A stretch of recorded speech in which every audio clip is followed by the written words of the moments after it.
Hey everybody, welcome to the Chocolate Thunder podcast. My name is Joshua Rosas, and basically my intention for this podcast is to journal, document, and workshop my journey in comedy. Sometimes I might just reminisce on stories and bounce ideas around just to kind of see where they take me and see if I can come up with anything. Or sometimes I might just use it to talk into the void and talk your ear off. Who knows?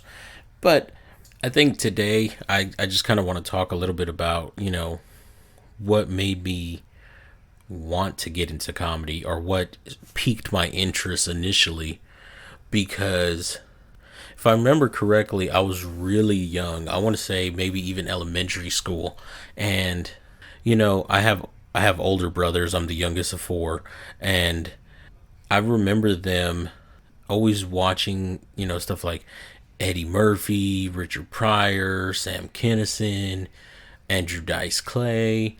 They'd watch all these guys, and I remember my parents not letting me go into the room to watch these guys with them because, all the cuss words and the, you know, not family friendly content. And so I was always told to go to the other room. But, paper thin walls, still got to enjoy it anyways. But yeah, I think that's kind of what piqued my interest into wanting to see what they were doing, because I don't think at this time I really realized what stand-up comedy was, or that it was even a thing that people do. I just thought, hey, these guys are talking and it's funny. People are laughing, I'm laughing, and it's cool. I never even, I think for 1 second, considered I want to do that, or hey, other people do this, why can't I? And I think what really kind of helped me to figure that out, that this actually was a thing that people do, was I happened to see John Leguizamo's special Freak on, I believe, HBO. And that's when I kind of knew that, like, hey, I can do this too. I was a huge fan of his already because I used to watch the movie The Pest on repeat, literally 10 to 12 times a day. And so it definitely caught my attention when I saw him doing that comedy special.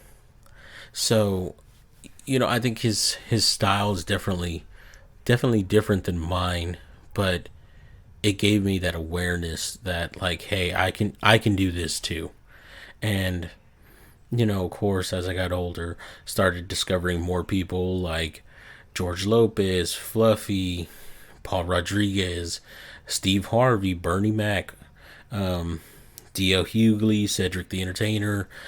There was just, so many that, I started to discover, and it started to broaden my horizons, and it really piqued my interest.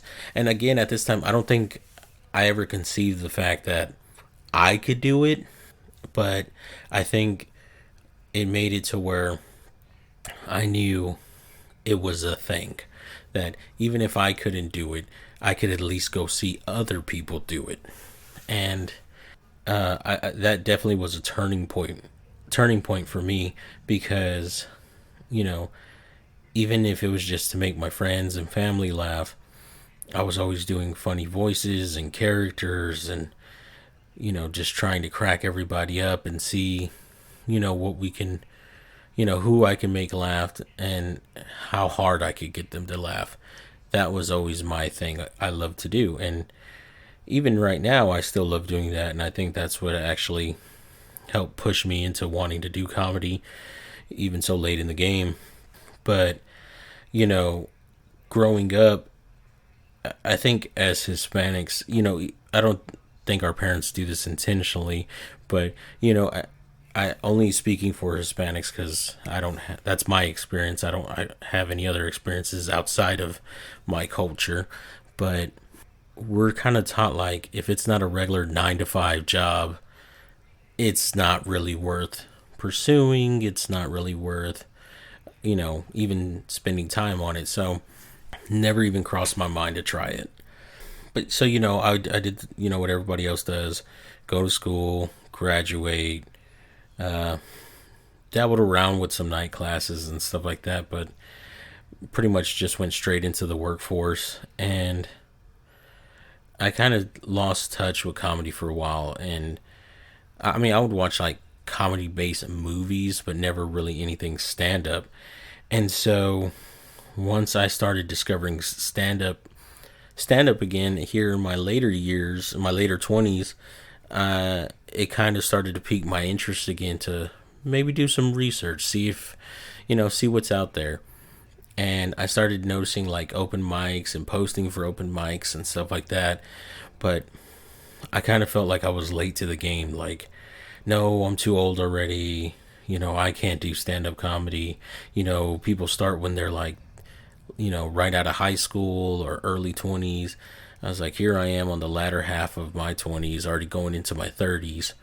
But when I finally did get the courage to, even consider thinking about going to do stand up or going to do an open mic, the world pretty much shut down.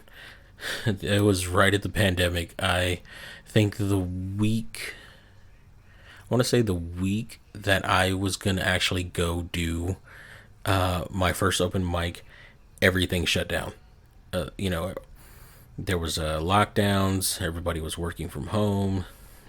There basically was no open mic, and so yeah, that was really discouraging for me because I felt like the universe was saying, "Hey, not you, friend. You're not gonna do this." And so I kind of just gave up on that dream. And it wasn't until a friend of mine, well, I consider her a friend, but I reached out to her on Instagram and I said, "Hey, I'm thinking about doing open mics. What do you think?" And she sent me a list full of the different open mics I could check out. And I really appreciated that. She definitely helped me out and supported me and gave me that little push I needed to actually go. And then on August 2nd, I believe, I went to my first open mic at El Pueblito on the patio, and it sucked so bad. We all think we're the funny one in our group. We all think, oh yeah, stand up comedy, I can do that. But it's actually a lot harder than it looks. And, I've learned that now, and it's definitely very humbling. But yeah, none of the material I had, I think, got any laughs at all. So it definitely was a learning experience. But yeah, I mean, I'll touch more on that, as we go along in these episodes, but I at least wanted to talk about my first experience, with stand-up comedy, what got me interested, and we'll kind of go on, each episode and touch on it, and like I said, maybe bounce more ideas for jokes I'm thinking about doing. But in the meantime, please consider subscribing to the Chocolate Thunder podcast. It's also on Instagram under the same name, and feel free to follow my comedy profile on Instagram as well. It's just Joshua Rose's Comedy. But for now, that is all. I'm signing off, and I will see you on the next one.